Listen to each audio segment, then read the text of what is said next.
Hello guys, welcome to Tech Tricks tutorial. In today's video, I will show you how to back up chats on WhatsApp. So let's get started. First, open WhatsApp.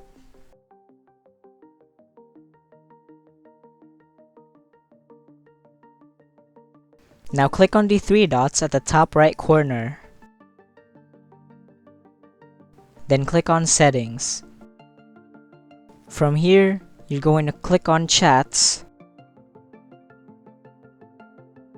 Then click Chat Backup at the bottom.